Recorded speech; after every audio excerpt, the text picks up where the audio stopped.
What's up, Mike?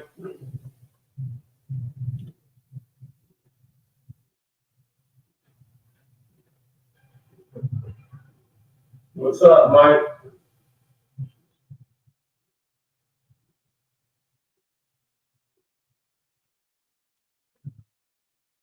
What's up, Mike?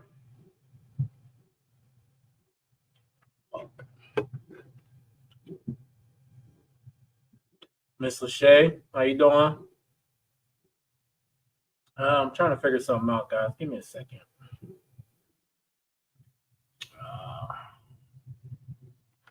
Hold up.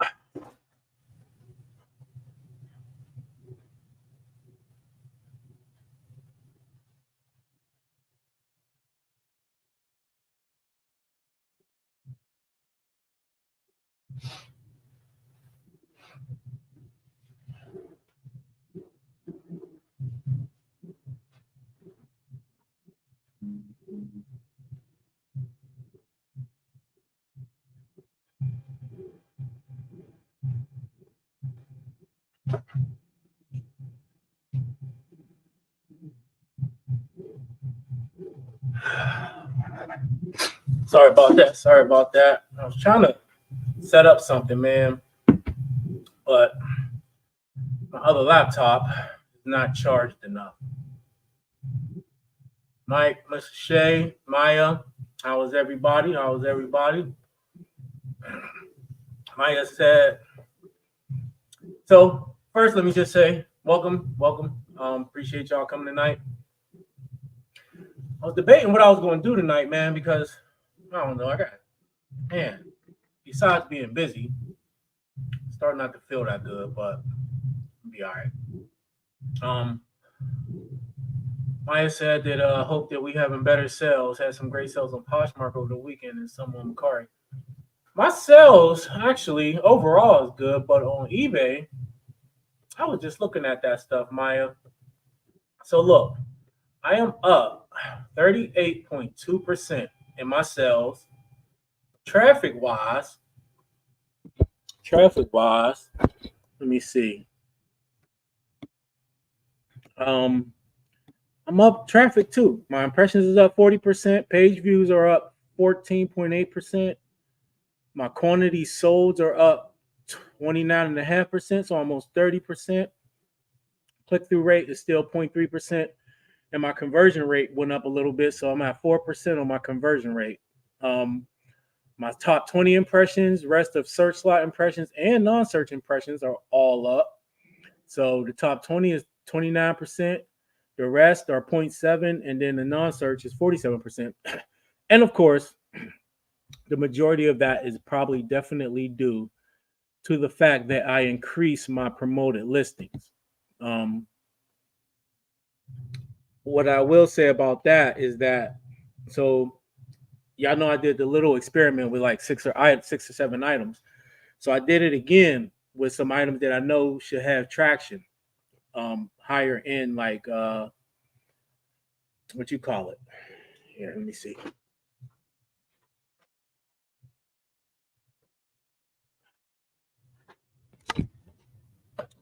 So higher end hair curlers and stuff. So like a few of these, you see, I have 2 or 3 different types of those, right?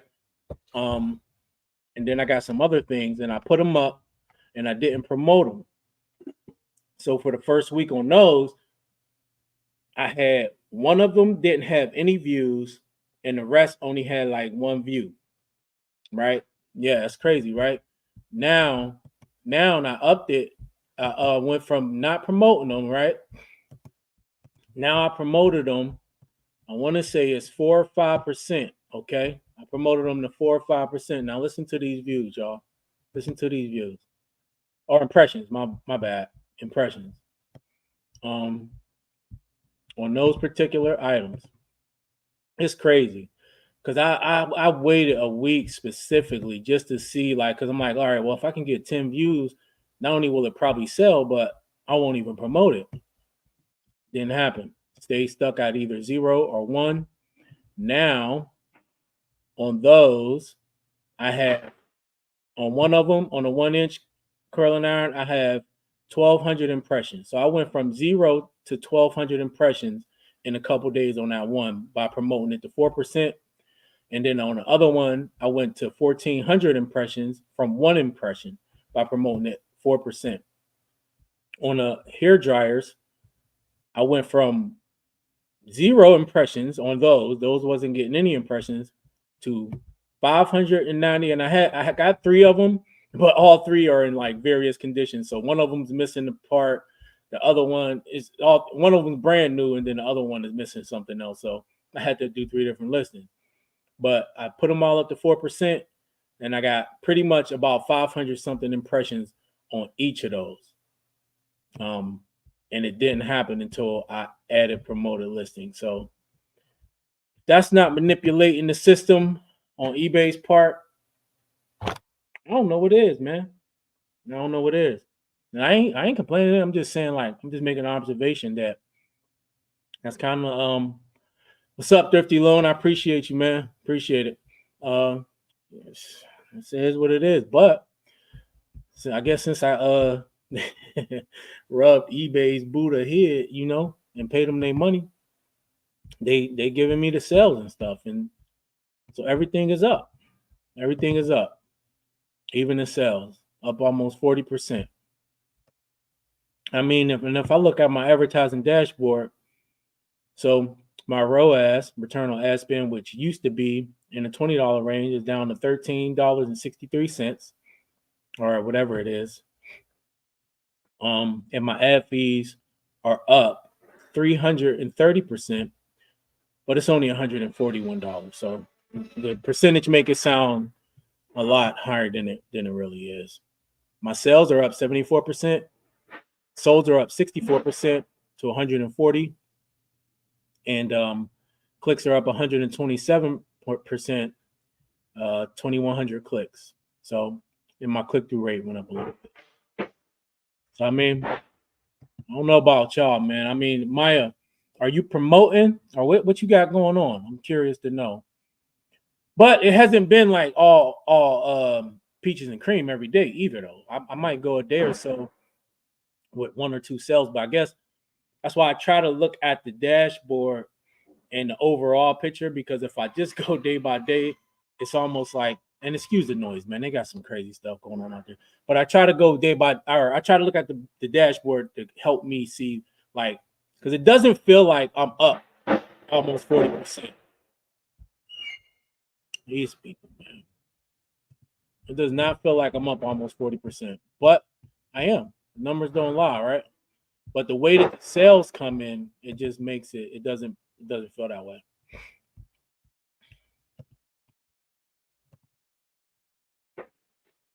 But you just can't figure it out, so you gave up.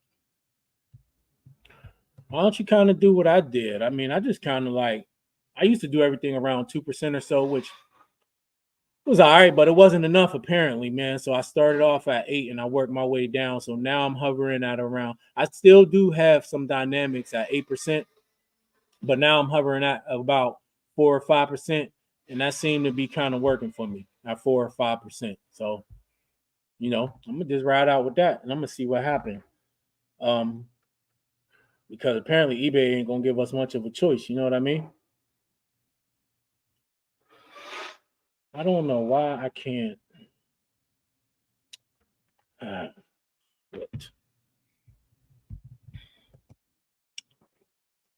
Hustle and Girl, my wife spends $10 a day for promoted listings on Etsy.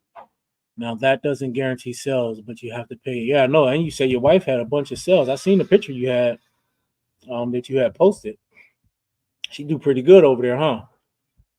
I mean, look, at this point, it's just another thing that you add to your expense line on your P&L, right? Now you have all these other expenses, and maybe if you was wasting money somewhere else, or you were spending money on some things that you may not really need, right? Because I think it's safe to say we all probably have things that fall in those categories where we either spending money on stuff we don't need, or we just kind of wasting it. maybe you rein those things in, cut them out, reassess everything, and put that money towards more promoted listings. You know what I mean? And it's just an expense, right? It's just an expense. So, and that goes to kind of with the topic. So I kind of prepared the show, and I was trying to check some because I wanted to make sure everything came up the way I needed it to come up. But give me a second. And it was working just fine earlier. But there's some points I wanted to make because if we think about what's going on with eBay, and I know some of y'all don't sell on Amazon, but Amazon just came out with their upcoming fee increases, right? I found out about it through one of the Amazon groups, but I got my email from them either yesterday or today. I just looked at it today though. And they claim they're decreasing fees in some areas, but there's a lot of a lot of fee increases.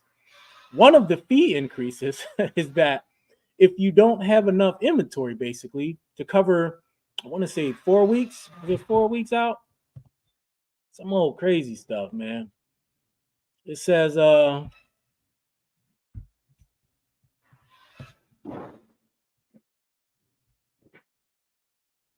here, let me see.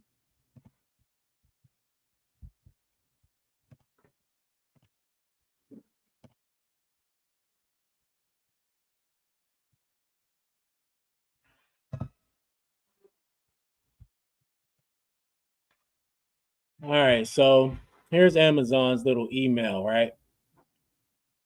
They said they're introducing inbound placement service fees for standard and large bulky size products, right? To reflect their cost of distributing inventory. Then they say they're going to have a fee decrease.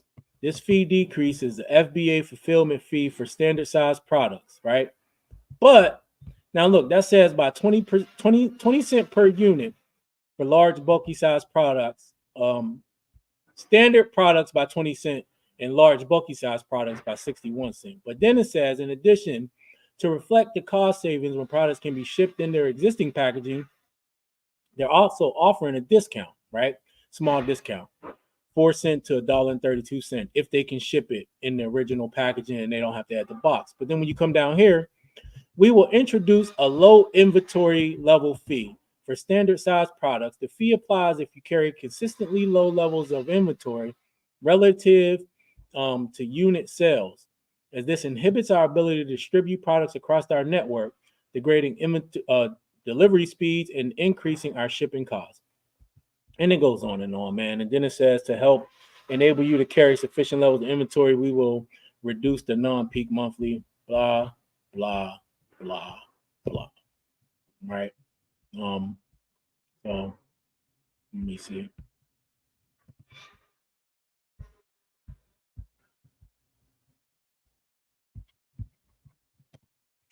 I mean, so here's the thing, and this is kind of what brought me to this going forward.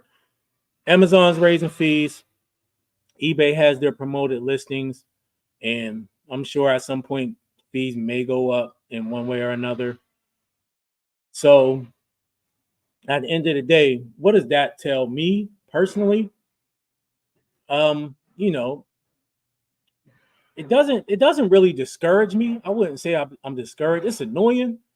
It just makes me realize that I need to keep an eye on the types of things I'm selling and pay even more attention to the profitability of the items, right? Because if we don't, one, you just going to kind of be doing this for nothing at some point, right? If you ain't paying attention. But the problem is for some people, can you even source the necessary items? I think that's always a yes. It just may take more time and more effort. But here's my thing with eBay. So you got eBay, Amazon, and Walmart, right? Would you say, Mike, you ain't pissed? I ain't. Yeah, no, I ain't. It's annoying, right? But I ain't really pissed off about it. Yeah, it's all going up, man. But the only thing that really make me like, how you going to charge us for not having enough inventory? That just doesn't make sense. That makes absolutely no sense, man. Makes absolutely no sense at all. So How many people that sell on Amazon actually have 4 weeks worth of each type of SKU? I'm curious to see how this is going to go, and we'll see. But so my point though, you got Amazon, Walmart, and eBay. I'm gonna just call them the big three, right? It's almost like the car dealers, right? I guess you can throw Posh in there, but I'm really not going to include them in this because what I want to talk about is just moving forward. Whether you're a new reseller, all of y'all fine folks in this chat right now are experienced, but somebody new may watch this video. Things are changing and at a rapid pace, right? So as sellers, I don't want to have this myopic view of selling, reselling, selling in general, and just stay focused on just eBay and what eBay is doing, because it seemed like lately that's all everything kind of been about. And I know some of y'all maybe only sell on eBay, but then most of y'all don't, right? Whether it's Poshmark, Mercari, or whatever, most of us sell on multiple platforms, irregardless of the platform. But the question is, going forward, which platform makes the most sense? And which platform and should you even, is it one of those things where you used to just be able to stay on a one platform and you know for sure you'll be cool, but now is it one of those things where you have to branch out and should? Because here's the thing, as fees increase and things happen, if you wait too long, it get to the point like where it's too late for you to make the change fast enough to recover, right? Because you already kind of like being priced out the market. So when you see certain changes happen or you see certain innovations, that's when you got to start planning, because when they're announcing these things to us, this already been in the works. You know, they already had meetings about these things. They already had board meetings and all of that. And so by the time we hear it, it's already been strategized about. It's already been, the blueprint has been drawn up. So as sellers, we can't just focus on just eBay or just Amazon. We have to look at the whole landscape of what these platforms are doing. And when we see what each platform is doing, that might have to dictate what type of business we run, what kind of items we sell. And if you're one of those who sold items that used to sell like hotcakes on eBay, but now all of a sudden they ain't, and you could get away without promoting, well, maybe you have to promote. Or maybe that whole category is just overall a dying category in general. And maybe you have to, it's hard sometimes to kind of like find the I guess the motivation to want to learn something new and to want to do something new, right? But if you're really in this to win this, you might not have a choice, man. So I want to go over a couple of things. Let me see if I can present these things to y'all real quick. I want to see how this is showing up.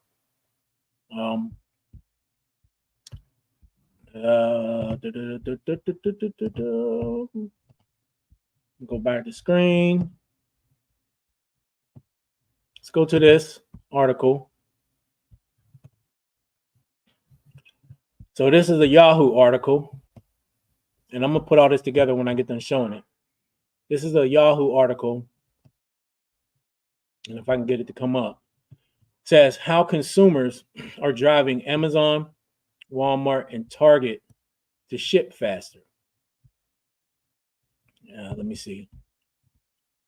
As you're almost out, you need a new tube stat.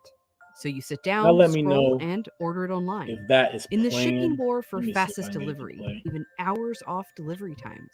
So we put them all to the test and ordered that toothpaste, and they all promised delivery within days. Here's why and how that abundance in shipping options matters to you, the customer. Give me a second, y'all. Little surprise here, all the toothpaste orders arrived in Brooklyn, New York when promised. One even came earlier, brownie point for Target. But the push for faster delivery has some mixed reactions. We read your comments on our Shipping Wars videos. Yes, all of them. And you didn't hold back. not sure if faster shipping is nearly as important of a problem to solve than many other. Customers will soon want their package before they order it. Next, they'll teleport packages. Chill. What's the rush? What All I right. want, a defined 2-hour delivery time every day and SMS notification when order at the door. The privilege of living in a country where something like this exists. And for some of you, it's not just about the speed. Price is my Let me priority. try to skip through strategy some of that this. we can give you very fast, but it comes with a cost. Amazon and Walmart both offer subscription services that provide customers free, fast shipping. Amazon charges customers $139 per year, while Walmart charges $98. As of 2022, Amazon's Prime program had more than 6 times the number of users than Walmart Plus. Target offers free 2-day shipping to customers who use their store-branded credit card or place an order over $35. For non-members, Amazon and Walmart also have a $35 minimum order for free shipping. People tend to shop a little bit everywhere. Like, we're not that loyal, as consumers. We kind of do what is best for us. Consumers tend to actually mix and match quite a bit. And all these retailers are just competing to get like a few more of those shops from us. More than 90% of consumers expect 2 to 3 day delivery.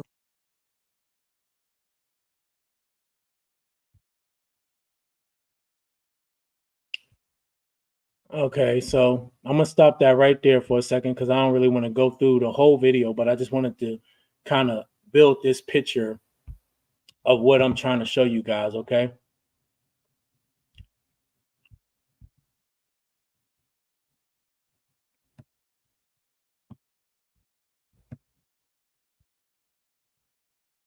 All right.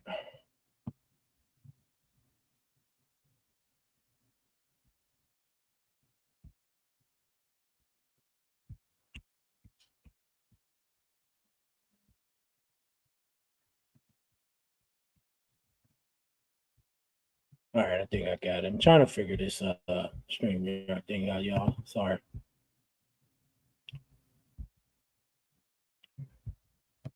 All right, so this is an article right here.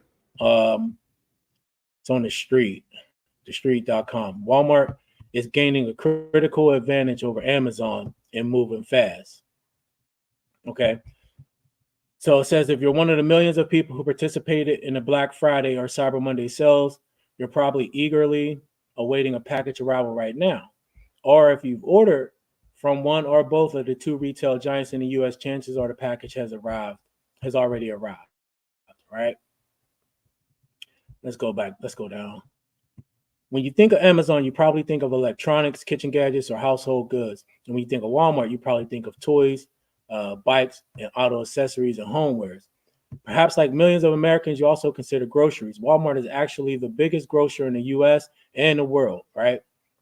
This is bad news, particularly for Amazon, which has been scaling up its grocery efforts following its nearly $14 billion acquisition of Whole Foods in 2017 and its rollout of Amazon Fresh Amazon Fresh and Go stores in more recent years. While the digitally native retailer tries to make the conversion to brick and mortar, though, Walmart has been selling ahead. By the end of 2024, Walmart is expected to control 26.9% of the grocery market, leaving Amazon with 18.5%. Insider intelligence estimates that Walmart will do $58.92 billion in U.S. grocery e-commerce sales in 2024, while Amazon will do a markedly improved but still lower $40.5 billion in the same period. All right, that's all I'm gonna go as far as that one goes. Give me a second.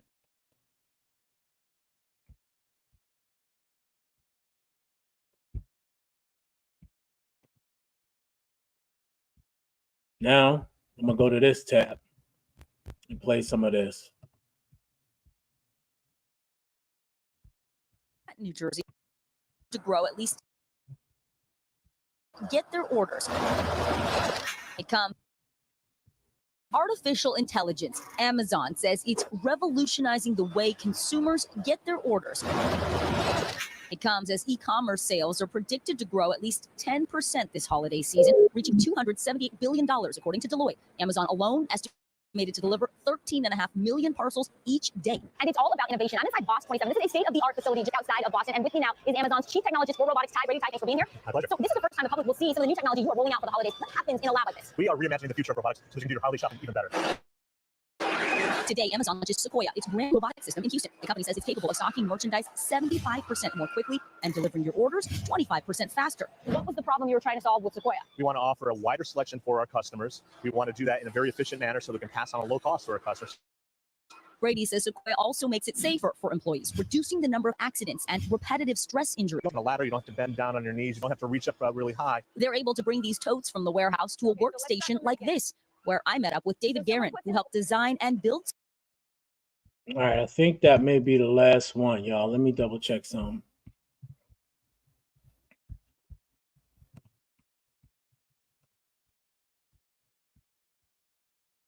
Building the industry standard for fast shipping. It's 1/8 All the right, size. so this It is needs fewer employees, yet about it allows them to Amazon's deliver same-day even delivery faster. strategy. An order here can go from storage to out for delivery in just 11 minutes. Because of Amazon, customers have come to expect fast shipping. And Walmart and Target have met those demands by building systems to beat Amazon's 2-day delivery promise. So Amazon is trying to win the shipping wars by investing in what made them successful in the first place: speed. Over Prime Big Deals Day, our fastest delivery was 54 minutes. We don't know yet what the limit is.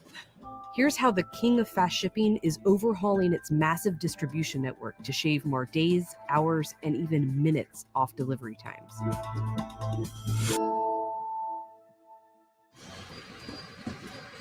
We're delivering between 25 and 30,000 packages a day to our customers. These CEOs started with nothing. All right. But they didn't just climb the ladder. This facility in Renton, Washington is one of 49 same-day delivery centers across the country. Unlike Amazon's larger warehouses, these smaller sites prepare products for immediate delivery, a service that's available in more than 90 metropolitan areas. At traditional Amazon warehouses, an order might first be picked up and packed in one center before being moved to another to be sorted, and then to a delivery station in the customer's area before finally arriving on a doorstep. Compare that to the same-day centers, which put picking, packing, and sorting under one roof. The facility here in Renton only delivers to customers up to an hour away, but that's enough to serve households around parts of Seattle and Tacoma. Centers like this deliver the 100,000 most popular items local customers might want in hours, not days. Apple products, and that's dynamically happening throughout our day.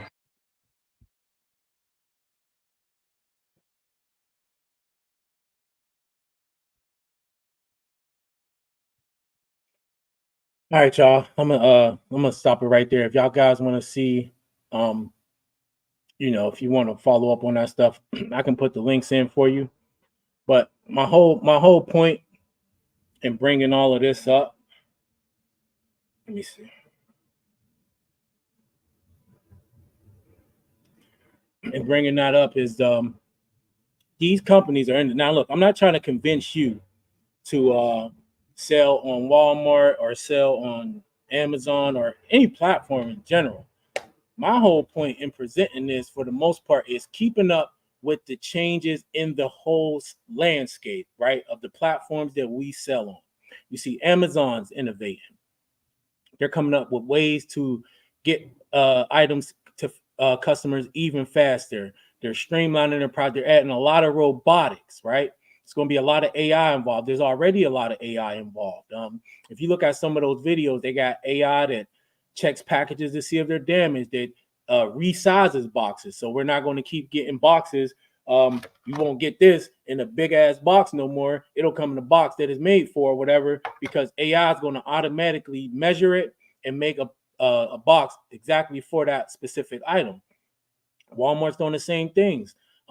Despite the fact that they need to be innovating that back end for sellers, they're still doing things that's going to push the envelope, that's going to widen their reach and bring in a much larger customer base. So you see these, and you can go out and find these videos about what Amazon is doing, what Walmart is doing, and it's accelerating. But what is eBay doing, right? And this ain't to even necessarily bash eBay or be like, don't sell on eBay. If you're a new seller, I still think a good place to start would be eBay over any of the other ones, right? But what is eBay doing? They say they got these magical innovations, but the only thing we see is them innovating ways to tax us, right? So if as a seller, I'm not gonna say if I am, as a seller, I'm looking at this and I'm saying to myself, okay, you got on the bad side, I guess I don't even know if you can say bad, but just on the one side, you got fees going up. The platforms is doing different things, right? You got just cost of living in general is going up. Maybe some things that used to sell good, maybe they're not selling as much. Maybe I issues I might not have had in the past, now I'm starting to have. Okay, that mean I got to check out what I got going on. But on the positive side, what do I see some of these other platforms doing, right? I see places like Whatnot, and I see the audience that's out there growing, and I see sellers doing really good out there, actually. I see the Amazons. Yeah, Amazon got its issues and they're strict, but they're continuing to innovate. They're continuing to find ways to provide a better customer experience and to bring more people in and to solidify that customer base. Same thing with Walmart. Walmart is on Amazon's ass, y'all. I'm telling you, they're not going to just sit back and let Amazon like eat the whole cake. They trying to get ahead and they got the money and things like that in place to do it. The only one we really don't see in this race, right, is eBay. Now, I can't sit here and act like I know what that means as far as eBay as a platform. I don't think they're going anywhere anytime soon. But the fact of the matter is, if they don't find ways to innovate in ways other than finding ways to charge sellers more money, I don't know how long that can last. I don't know how sustainable that is. But for me as a seller, what this tells me is, one, maybe some of the things I used to source, I got to stop sourcing or start working on sourcing other items, which I'm doing. I don't want to wait until something happens. I don't want to wait until what I'm selling is unprofitable, right? I want to start that now. Two, I have to continue to make sure that I want to be on the side of the platform that's doing the most. You know what I mean? I know we got the saying you doing the most, and usually it got a negative connotation. But in this instance, I want to be on the side of the platform that's doing the most, that's finding new ways to reach out to customers, that's finding new ways to give us a better experience as sellers, that's doing all these types of things. And that's probably the biggest issue that I got with eBay is that, yeah, Amazon might be raising fees and things like that. But at the end of the day, I can't argue with the velocity of sales. I can't argue with the fact that they are continuing to reach out and bring more people into the platform. Amazon's bringing in customers to the platform. Walmart's bringing in customers to the platform. Hell, Whatnot's bringing in customers. Poshmark. I don't know, and y'all can check me and tell me if I'm wrong. I think eBay may be the only large platform that's losing millions of buyers, bleeding buyers. Y'all check me on that and see if I'm wrong. I should have checked that, but I didn't, so I'm sorry. But eBay might be the only one able to say that they have consecutive quarters of millions of buyers lost. And it's crazy. And so going forward for us, one, we got to look at our business model and how sustainable that is, because the fees ain't going to stop. They're not going to just change their mind all of a sudden. You see like Amazon, oh yeah, we're going to lower these fees. But over here, we're going to charge you a little bit more, if you ain't got enough inventory. But you get to sell on our platform, reach our billions of customers, and you can make it work if you sell the right types of items. And that's what it breaks down to me. And so on these shows, I do want to talk eBay, but like I don't just sell on eBay, and I don't plan on it. You know what I mean? On eBay being my only outlet, or any of the platforms being my only outlet, but I don't want the talk to always, because we can always just talk eBay this and eBay that. And if there's so many issues with it, then you got to try something else, whether it's what you sell, how you sell, or the platform you sell on. Because the fact of the matter is, eBay's behind. They lagging behind in this race. I just gave y'all a little bit of like that competition between Walmart and Amazon right now. And Target's in there somewhere, but they ain't got with those two. They ain't got what they got going on right now. But with Amazon and Walmart, that competition is fierce, and this is the good thing about capitalism that I like personally, because that competition that's good for us as sellers, as they find ways to go out and bring in these customers and get them their items faster and do all of this innovation. That's only going to make it easier for us to sell. It's going to give us a wider audience to sell to. It's going to give us more options, a lot more options. And each platform has its obstacles. Each platform has its headaches. You know, maybe one is more strict than the other, but at the end of the day, it is what it is. What's harder? You want to wake up every day and go work for somebody else and build their dream and have your boss yelling at you and you know how it is when you work a job, man. Your life ain't your own. It's not your own. It belongs to the man, so to speak, right? Quote unquote the man. You ain't on your own schedule. You on somebody else's schedule. You working somebody else's dream. At the end of the day, you know, while they doing what they do, and there's nothing wrong with having a job, right? Not saying that.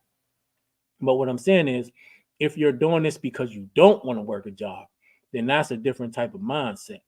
And this requires for us to have a broader perspective, to look at the whole landscape. That's why I always recommend that people at least forget Macari. I'm not even putting Macari in it. This Macari's not even like,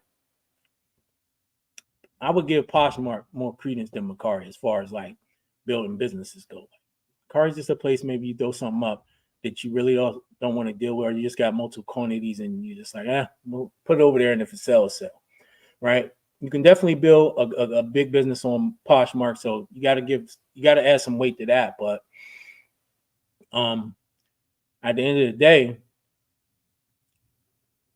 we want to be in the best position to succeed, and we got to go with the platform that's given us the opportunity to be in the best position to succeed. Before I go on, let me see what some of the comments got going on here. And if y'all got any questions, just ask, please, or anything else you want to say.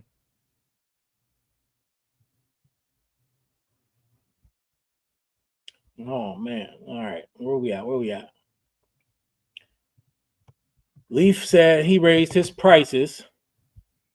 I haven't really raised prices at all. I just go with the market, man. I haven't really raised. If I see other sellers, you know, in my categories raising, I'll keep up with them, but I can't raise them just to raise them, because then I won't get the sales. So here's why I'm so mad with eBay right now. I went sourcing 2 times this week, and both times I couldn't find comps in search. Oh, yeah, I hear people having that issue a lot. I hear them having that issue a lot. Which, how do you even fix that, right? What do you even do about that?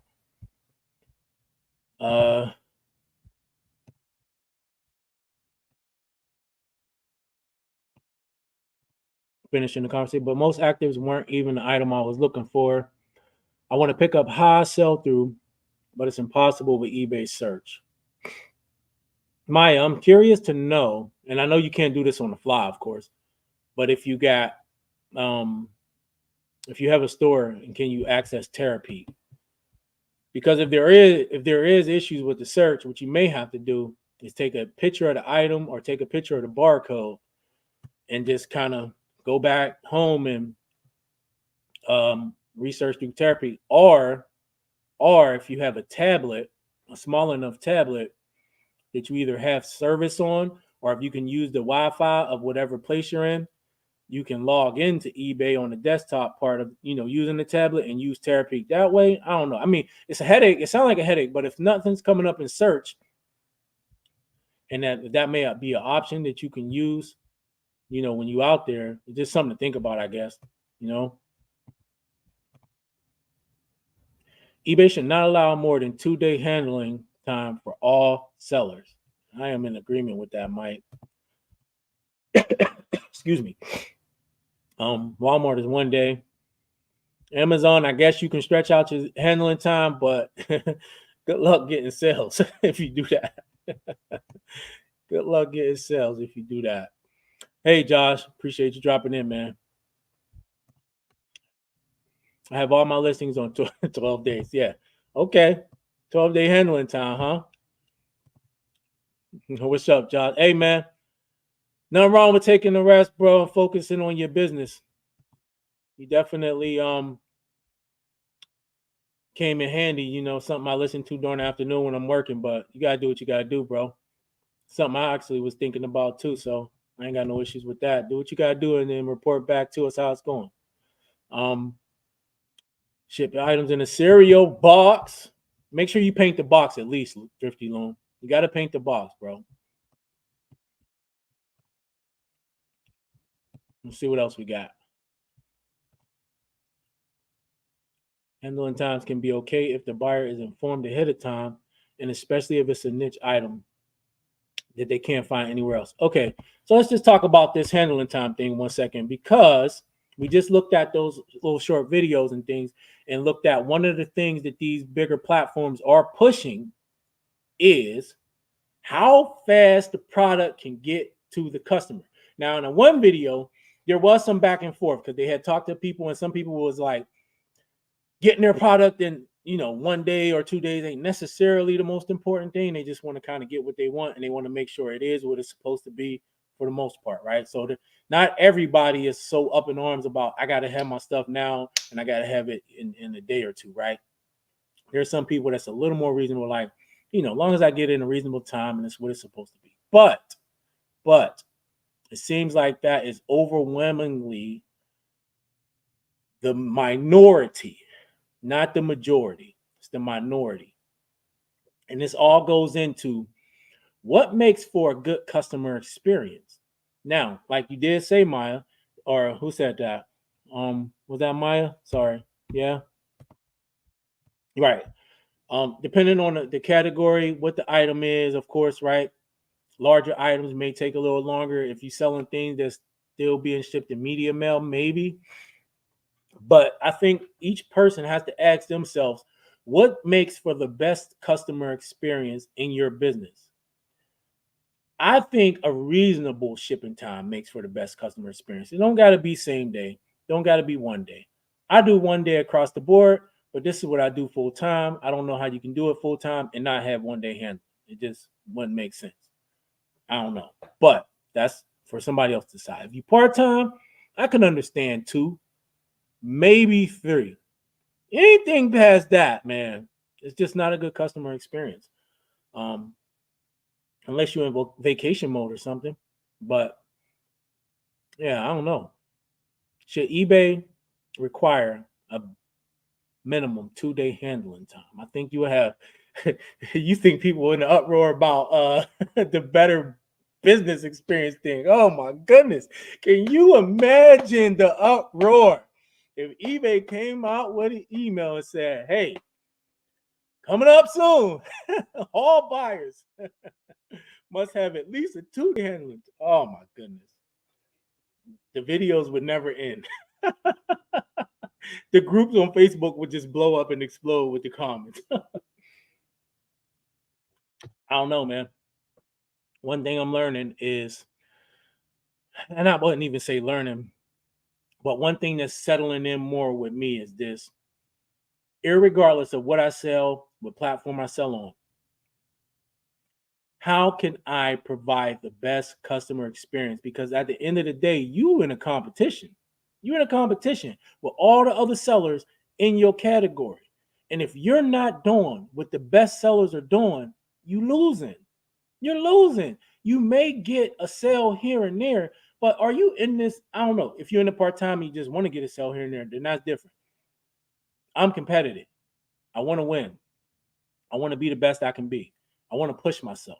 And so I don't like when I see other sellers in the buy box. I don't like when I see other sellers getting the sale. I need to know why my stuff isn't selling if it's not selling. And what can I do to get it to sell?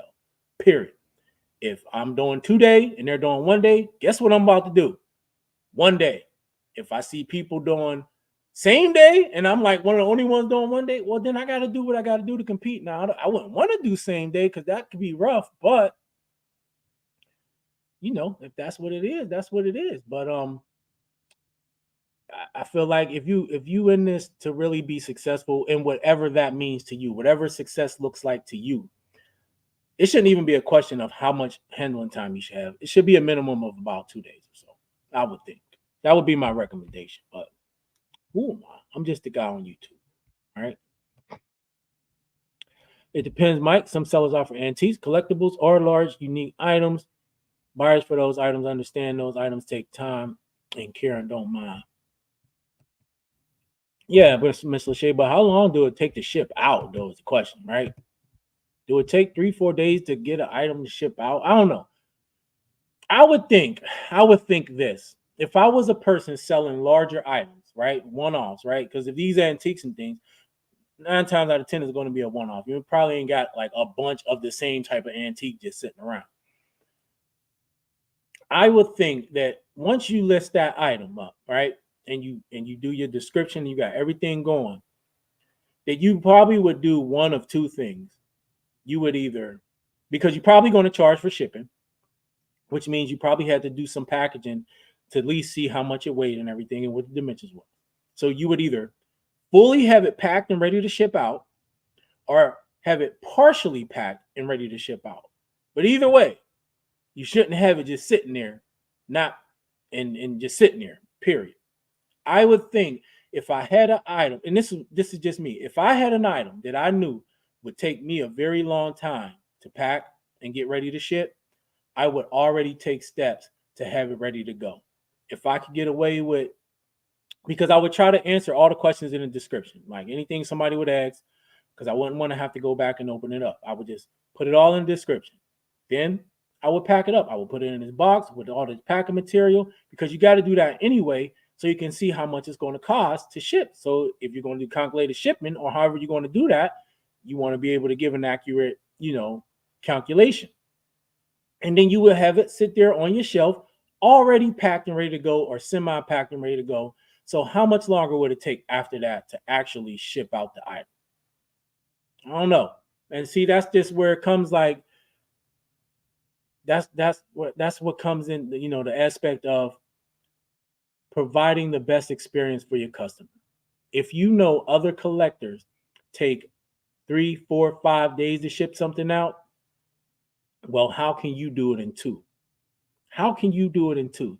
And how can you make that a staple of your business? Look, buy from us because we shipping out the next day. It don't matter how big it is. And how can you do that? Because all your stuff is already packed and ready to go, or semi-packed and ready to go. And so it's not going to take you long maybe to add a few more things in there to protect it or to do whatever, because you on top of your stuff. You on top of your game. I don't know. There's ways to figure out how to get stuff out. Hell, if you shipping a piano, you're going to wait until the piano sell to start packing it. However you would ship. I don't even know how you would ship a piano, but however that would be, please tell me you ain't going to wait till the piano sell to figure out how to pack and ship that thing. Like, you should already have that thing ready to go. So as soon as they buy it, slap a label on that bad boy, ship it out. If it's Amazon, you're going to get the piano just like it is. Oh, Amazon's giving a discount if you send in items that can be shipped in their retail packaging. Go figure, right? So if they don't got to use their boxes and poly mailers, you get a little discount. All right. Items you can never find from a U.S. seller. Let's see. What's up, Mike? What's going on? Make sure y'all check Mike out over at Flipping Goodies, man. We got a whole Walmart segment over there. So if y'all want to know anything about selling on Walmart, got questions or whatever, 25K orders a day, no big deal. I wish I could do 25K orders a day. All right, Mike, take it easy, bro. All right, where we at? Have you been fulfilling your orders, Amazon orders yourself, or FBA? I do both. I was doing mostly FBM, merchant fulfilled. I've been switching over to FBA. Then they come out with this email about, the fee increase. Now I'm like, yeah, of course they would do this, right? But however, I'm probably going to stick with doing more FBA and fulfilled by Walmart. I got to start doing that actually, but because I'm trying to scale my business even more this year. And I don't want to keep shipping because honestly, I get tired of shipping and I would end up having to hire somebody anyway to help me ship because it was getting to the point where I pretty much wasn't done with shipping until like 3 or 4 o'clock. By the time I was done shipping and going to the post office and doing all this stuff, it was like 3 or 4 o'clock, man. And like it's just ridiculous. So options was leverage Amazon and Walmart or hire somebody. Thing is, if you hire somebody, you can't just, it's not as easy as saying, oh, I'll pay you $10, $12, $15. You got to remember, let's say you say, I'm going to pay you $10 to help me ship on this day, and this day. I guess you can do that under the table. But if you really want to hire somebody, it's not just the base rate of $10. It's $10 plus whatever else you have to pay as an employer, right? I guess you can do contract. I thought about that, and basically the person is a contractor, and I pay them, and they do their own 1099. But then it's just like, what if they don't show? I don't know. I managed employees for years, so I just don't want to deal with it. And when I think about the cost of hiring an employee or contracting somebody, and then the extra cost of doing FBA. I mean, it's hard to know for certain the cost difference, but I would have to assume that prorated over all the items and supplies and things, that I think it still would be cheaper to do FBA over having an employee, I think. I mean, just looking at the numbers, and I was talking to my accountant about it. So to answer your question, I do more FBA now. Going into 2024, I am going to be doing even more FBA, even more Walmart fulfilled, and I'm going to try to be fulfilling less and less items myself. I want to free up more time to do some other things, because I'm actually thinking about doing Whatnot at least one day a week starting off. Thinking about it. But I need to free up time to do that first. Leave $15 plus a sale item, only way to go. eBay definitely needs to advertise more and find a way to reach the younger generation. So here's a good question, y'all. Here's a good question. Is the main reason eBay's losing buyers and not bringing in as many new buyers due to, and we know there's probably many factors, but is it due more to eBay not advertising properly? Let's just say properly, because it's not that they don't advertise, but is it that they don't advertise the way we think they should, or is it the seller pool overall? Right? What do you think it is more? What do you think drives away customers more? A lack of advertising, or a lack of a high standard of customer service provided? I'm gonna share this with y'all real quick. So I got a negative, right? I'm gonna share this with y'all because it's something that I was gonna make a separate video, but I got a negative, right? So it was a heat pad. I had 2, sold them. So the one guy messaged me back talking about the box was messed up, damaged, and stuff like that, right? Blah blah blah. So I'm like, all right. Well, I did kind of explain that and took pictures of it, but that's fine. You can send the item back, right? It's free returns. Just to go ahead and send it back. I ain't hear nothing. So when I didn't hear nothing, I already knew what the buyer was doing. They was going to wait the 7-day thing, and then they was going to leave a negative, which is exactly what they did. Problem is, in the negative, they lied. They said they messaged me 4 times. I didn't respond. The blanket stinked. This, that, and the other. So I put in for a removal. eBay didn't remove it. I appealed it. They still didn't. I'm like, look, the negative is whatever, right? However they want to judge that product. But they lied. It's like, you can go to the messages and see, not only did I respond, but I didn't respond correctly. Whatever. Boom. All right. Now, I know a lot of people probably would have dealt with that differently, But here's the thing, the main point that I wanted to make about this whole situation. I looked at that situation and I was super annoyed about it, even upset, right? I'm like, you know what? I went back and I looked at the listing because I'm saying, okay. And look, I don't want to hear people saying, but the buyer going to find a reason. I don't want to hear that. I put the onus back on myself and I said, okay, what could I have done better to avoid this from even happening? I went back and I dissected the listing. And here's what I came up with. I said, you know what? There's a lot of things I probably could have done better. And I'm gonna lay them out to y'all. One, I could have taken more pictures and I could have been more descriptive about the issues with the item. Okay. And I think this is what I'm not going to go back to all my listings and do this because I don't really think that there's that many with that many problems. But for all my listings going forward that have either imperfections or issues, this is what I'm going to do. In the description area, once you got the item title and all that, whatever you put in your description, any flaws, I am going to have numbered. And it's going to be 1, 2, whatever. And it's going to say see image 1 or 2 or 3. And let's say there's let's say something got a box, like the buyer said. Let's say I got this, right? And let's say this was ripped, because I actually do have one that has a rip. Take a picture of the rip in the box, and in the description, you're going to put see picture 3, there's a tear in the box. Let's say there's a stain. See picture 4, there's a stain on a box. Is that a little monotonous? Yes. But at the end of the day, it's going to help. It's not going to stop everyone, but it's going to help cut down these issues. I could have did better on that listing, describing the issues and pointing them out.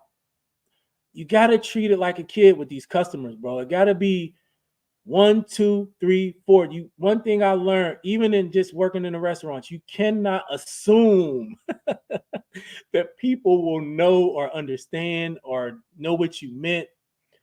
At the end of the day, I thought just taking a picture, they would infer. But as we know, they don't always look at all the pictures. And people will say, well, buyers don't look at all the pictures, or they don't read the description. That ain't the point. I can't even make a solid case to eBay because I wasn't thorough enough in that listing. That's the point.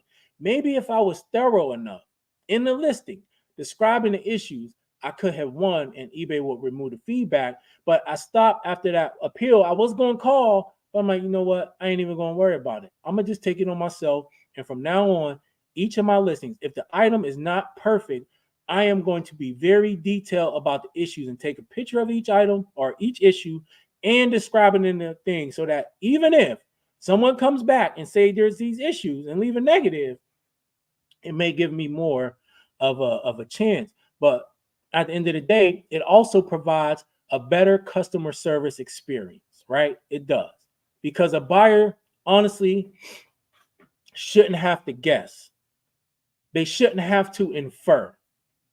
And so this is what I mean, like, just by us being obsessed with customer service and with providing the best experience. Like, if we go back and look at our listings and dissect it and be truthful and say, if I was a buyer, what issues could I see? What would I think about this listing? What would I like? Say to yourself, if they looked at the listing and then got the item, would there be anything that they can say that they didn't see in the listing, that they didn't understand about it, or that I didn't show them in the listing? I think a lot of us will probably be able to say, yeah, there's some issues here. Let me go back and kind of outline these a little bit better. And so that whole experience, I could have been mad about it, and I was initially, but then I had to think, let me look at this and see what I did wrong, man. Let me put the onus on myself, the responsibility on myself, and take some ownership. And then from now on, for me, going forward, that's how every listing is going to be. Any issue, it's going to be pictured, it's going to be numbered in the description and pointed out. And that's that. And if there's a buyer that gives me a problem after that, then we'll deal with it from there. But I have to cover my bases and do what's best. And hopefully, and just look at it, I don't want the buyer to have to infer. I don't want them to have to guess, to have to wonder. I want them to know exactly what they're getting. And the majority of us on eBay are not selling brand new, perfect items. Most of us are selling used items, slightly damaged items, imperfect items that has some issues. And so I think that is our greatest responsibility to let the buyer know about every single issue in the most obvious way possible. And that's just, just an experience I had today that, well, actually it was a couple days ago, but it's my fault. It's my fault. And so I earned that negative. I earned a lesson, and I'm gonna do everything I can to make sure that something like that don't happen again, and that I don't provide a negative experience for a buyer like that to where they got something and I wasn't explicit about everything that was wrong with it. So people trash Macari, but they're still growing and adding users here. Actually, Macari is a JP company. They have a monopoly in Japan, so they have funds to expand here. I mean, there ain't nothing wrong with it, but I don't think it's a viable. Yeah, ain't nothing wrong with Macari, but I feel like it's one of those outlet type platforms, where it's just like, this really ain't doing well over here and there. Let me try it over there, right? But its purpose for me in offloading certain stuff, pretty much, I think that's what most people, right? And I could try through Terapeak. I do use desktop version Chrome on my phone and always have. It shouldn't be any different than on the computer. Yeah. And I mean, look, it's annoying. It's probably annoying to have to do it that way out in the wild, right? But you got to do what you got to do, right? You got to do what you got to do. Because here's the thing. If you do what I said initially and take a picture and take a barcode picture or whatever, and then go back to research, heck, you go back, it's probably gone, right? Especially if it's a good item. So you don't want to miss out, Might take a little longer, but if eBay's down, or if search is down on eBay, I would assume that Terapeak at least would work correctly. I would assume, but you never know. You never know. That would be your last resort right there, right? All other sites are just new inbox Chinese goods. One day is easy. Yeah, it seems so in some categories anyway.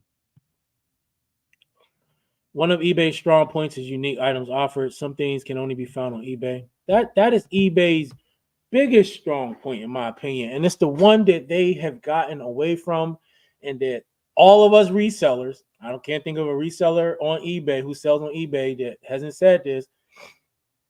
Now, I don't think they should market themselves as like the online flea market. I don't think that just don't even sound right. That don't even sound right. I don't think you should say that, right? It's all about how you package it up. You know what I mean?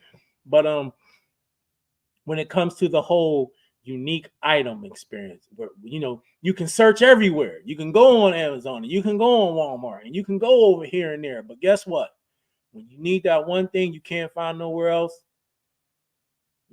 check out eBay. We the place for those hard to find goods. You know what I mean? Something like that. I don't know, man. I'm not a marketer, but I can think of something a little bit better than what they doing, like Rolex watches. How many people's buying Rolex watches? Right? The shoe thing, I get the shoe thing. eBay Auto, I get that a little bit, but those aren't that's not the majority of eBay. That's not what you think about when you think eBay. Again, I don't want to say eBay is the flea market or eBay is the garage. Like, don't market it that way. You just market it like that one special item that you've been looking for and can't find is right here. Come check us out. Come check us out. We got AI. We got the search fix finally for y'all. Type in that hard to find item, and and there you go. Right. And then you get on top of your sellers who suck and whip them into shape.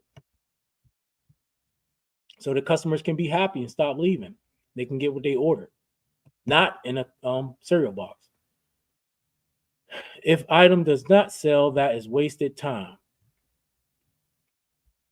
I think we all kind of wasted time with certain items that don't sell, but you live and you learn, right? What's up, Mr. Blackwater? Thanks for joining us. I appreciate it. Appreciate it. I take the time to detail the imperfections, and I also message the buyer to make sure they are aware of them. Most are. Occasionally, one will say they didn't see the information, and that's good customer service, Patricia. A new eBay condition item is like me, used and abused and had some issues. But still works excellent. I know that's right. I mean, look, at the end of the day, it is our responsibility to make sure the customer knows what they're getting. They shouldn't have to guess. But the main point of this whole live today is, in whatever way you see fit, start thinking outside the box of what you know right now, what you know about eBay, what you think you might know about another platform that you've been avoiding or don't want to sell on, excuse me, and don't want to sell on or haven't wanted to sell on. Look, I know Amazon can be strict. I know there's things you got to do to get ungated and things like that. But if you just jump past that one hurdle or two hurdles and just get started, who knows where that might take you? That might be life changing. That might take your business in a direction you never thought about. This is one of the reasons why I at least wanted to get on Whatnot and try it out and see what I thought about it and see if I liked it or not and see if it was a valuable option. I want to have options. And I know, the thing holds true about what is it? Focus on one thing and one platform. And I get that. I think with some of the even issues with Amazon and things like that, sometimes you definitely don't want to have all your eggs in one basket. But I want to try Whatnot out. I want to at least give it a couple shows and see what works for me. And if it works, it works. I think it's an option, but I'm not going to not try it just cause, right? I've heard some negative stories about it, and I've heard this. And I want my own experience with the platform. That's the whole thing. I want my own experience with the platform and see how that goes. And I think you should look at it the same way. Forget what everybody else say about Amazon and Walmart or this platform or that platform. Forget what everybody else say. Get your own experience with the platform. And if one thing don't work, try something else. These platforms are innovating at a fast pace, man. They're pushing the envelope in what's possible when it comes to customer service and providing a better customer experience. If they're doing that, and I know we ain't Amazon and Walmart and all of that, and we ain't eBay, right? But on your own micro level, that's the mindset you should be having. Before you ever get big, you got to think it. You got to think what you want to be. That's vision, right? The vision to see where you want to be before you ever even get there. And most people won't be able to see that with you. Most people, if your vision is big enough, probably gonna think you crazy. But like Bezos didn't get to be who he is today and grow Amazon to what it is today by having a small vision or by thinking just based on what's in front of him. You have to be able to see beyond that. And whatever your goal is for your business, whatever you take away from today's live and from this is that these platforms have a wider vision for where they see their businesses, where they see their companies, how they want to interact with the customers.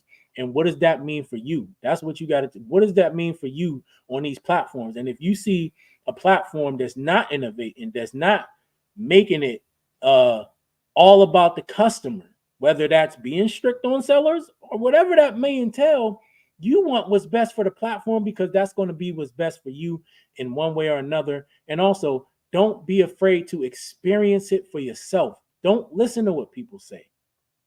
Get on Amazon. Get your reseller license and stuff. Get on Walmart. Experience it for yourself. You may run into some issues, but guess what? Guess what? Here's the good news.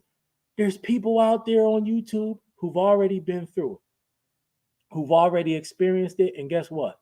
9.5 out of 10 times, they probably made a video about it. Or if you ask them, like me and some other people, Mike, Flipping Goodies, and some of the other eBay sellers and things like that, they'll be more than happy to give you the answer free of charge. You know what I'm saying? All it takes is some effort on your behalf. So I'm going to just end it there, guys. Look, man, things is moving at a fast pace. And if you can't move with it, if you can't think with it, you're gonna get stuck. You're gonna get left behind. There's a lot of opportunity out there, a whole lot. And it's not just on one platform.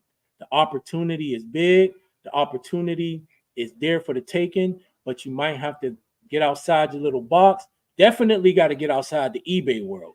Definitely. eBay, honestly, is not where the biggest opportunities are. There's opportunity there, but it's not where the biggest opportunities are, man. And if you disagree with me, let me know. But I'm telling you right now, and it's not. It's not. If you want to accelerate your business and grow at a faster pace and do more, man, I don't know. And eBay's just not showing those signs that platforms, even Target and them, they're building infrastructure.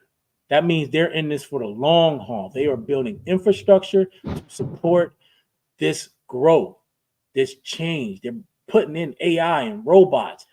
So it's going to get crazy, man. But anyway, look, I appreciate y'all giving me y'all time. I know it's valuable. So anytime you invest that time in me, I hope I can invest something back and give y'all something. So thank you. And I hope y'all have a good night. Let me see if there's any other questions before I get up out of here. Do you have to have a resale certificate to sell on Amazon? No, you don't. Amazon's pretty easy. You do got to do a verification process, which can be tedious. I've heard. Wasn't like that when I got on, but it is. But as long as you got ID, in a bank account, it should be easy to pass. You do need one for Walmart, but it's not that hard to get on Walmart. It's really not. It's not. If you were going to try anyone first, do Amazon first. It's easier. You just go through the verification process and just start selling. And look, you got me, you got all these other sellers out there. Bearded Picker. I would be careful about some of the Amazon channels. I really would. Some of those channels is a little iffy, but you can get all your questions answered, and it's not difficult. Trust me, it's not difficult. You'll be thankful you did it. I think you'll be thankful you did it. Yeah, get back on there, Maya. Try it out. I'm telling you. Try it out. Just start with something small, build your way, work your way up real slow, and make sure if you're not sure, you ask the question. That's all. And I think this is it, y'all. I'm gonna let y'all go. But again, thank you. I'll talk to y'all again soon, and y'all have a good night. I'm gonna get up out of here.